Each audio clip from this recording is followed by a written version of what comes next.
Okay, so we're starting a new section. This is going to be section 3.3, and this is really focusing on about slope. So the first thing that we want to do is, some of you might never ever heard of the word slope. So for us, let's define it.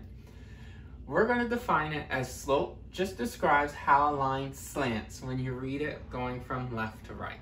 Okay? So basically you're seeing if your line, when you do it on a rectangular coordinate system, is going in this direction, you can see how it's going upwards. Remember, when I read a line, I'm going from left to right. So see how it goes up? There are other lines that will happen to go downwards, okay? So if you go from this direction to this direction, you can see that we're going left to right, but when you trace, see how my finger is going downhill. There are different types of slopes out there. When your finger goes up, finger goes down, maybe your finger doesn't go up or down.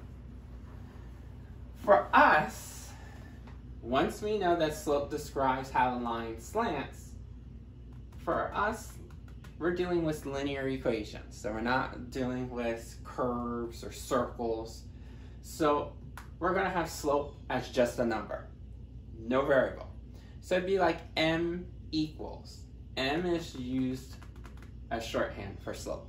So you might have a slope that will say m equals 2, or m equals -1/3, or m equals 0.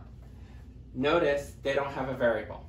There are some slopes out there that you can have a variable, like 3x or -5x². But for us, since we're dealing with linear equations, that's lines, our slopes are going to be just a number. They can be a whole number, they can be a fraction, they can be negative, they can be positive, but for us, they're going to be a number. The only exception to that is when we have a slope that is undefined. We'll talk about slope of undefined in a minute. Now, by having a number, this basically will tell us how fast that graph may increase or decrease, okay? So the bigger the number, let's say you have a slope of 2, it's gonna rise faster than, let's say you have a slope that might be a fraction, like 1/5. Okay? This is basically a big number, you're gonna increase fast. Small number, you're gonna increase, but maybe not as fast. See how it's just gently going uphill versus this one would be going faster. So slope, by being a number, will tell us how fast that rise is going to be. Now for us, there's 4 types of slopes. Okay? So let's talk about the 4 different types. For us, you have positive slopes, negative slopes, slope of 0, because 0 is not negative or positive, and then we have the undefined slope. So let me erase this, since now we know what, for us, how to define slope.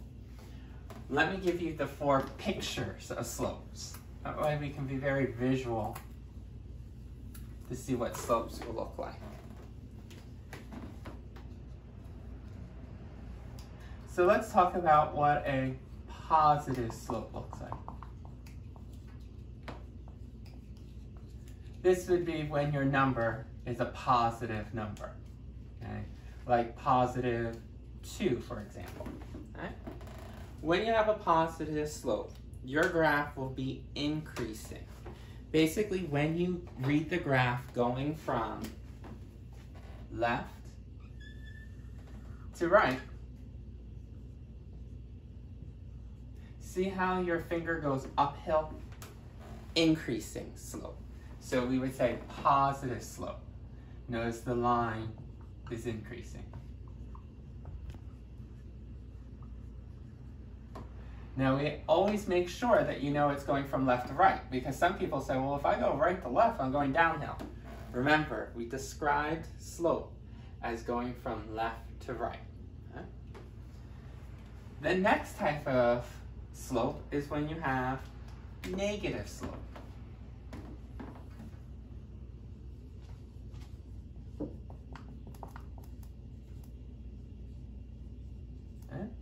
that could be m equals a negative number, maybe -3.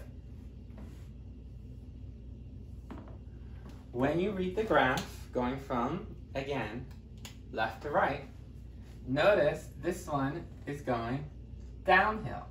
Remember, your left is over here, your right's over here. So when I follow it down to my right side, I'm going downhill, okay? So you can see the line is decreasing or going downhill.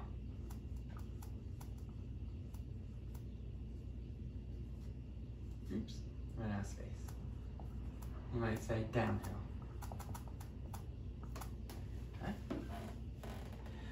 Now, the third type is when you're going steady. No incline, no decline. So this is when we have slope is 0. Okay? Now, it doesn't mean that we don't have a slope. It just means the slope is a number that is 0. So it'd be actually written as m equals 0. And some people think 0 means no slope, nothing. Slope of 0 means that we're not increasing, but we're not decreasing. So if we drew a line,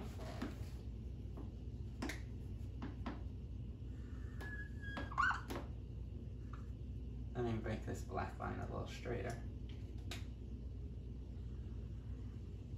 That looks a little better. So notice our red line is not going uphill, not going downhill.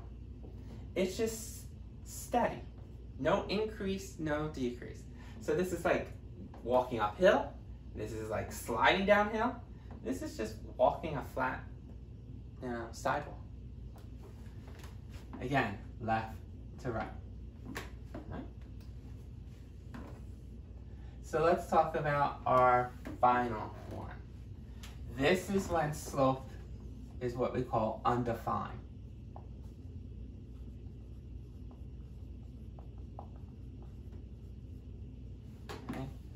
That means there is no slope, okay? I don't actually have a slope. I can't have m equals a number. It's going to be, if you have to write it out, m equals undefined, not a number. So it's not 0, it's just basically undefined. And then, what would this look like? Well, think of all the different types of lines we have. We have lines that go this way, lines that went this way. We had this line, remember, horizontal line. So the other type of line that we normally deal with is the vertical line. So if my line was perfectly up and down, okay? Notice if I try to read this graph, notice each one I was finding left, right, left to right, left to right. Look at this red line. There's no left or right. There's an up, there's a down, but notice, no left to right. I can't say this is left and this is right. I can't say that's right and that's left. There's no left to right. Since there's no left to right, that makes sense why it's undefined. So anytime that you have a horizontal line, you know your slope is automatically 0. Anytime that you have a slope that's perfectly up and down, you can see that you would say, if your line is up and down, you can say that your slope is undefined. So here's your 4 types: positive slopes, negative slopes, slope of 0, and when it's undefined. Now when we have slopes that are positives and negatives, we gave you an example of where it could be 2. The question is, how do we know it's 2 versus maybe another positive number, like 3 or 4 or a fraction, 2/3?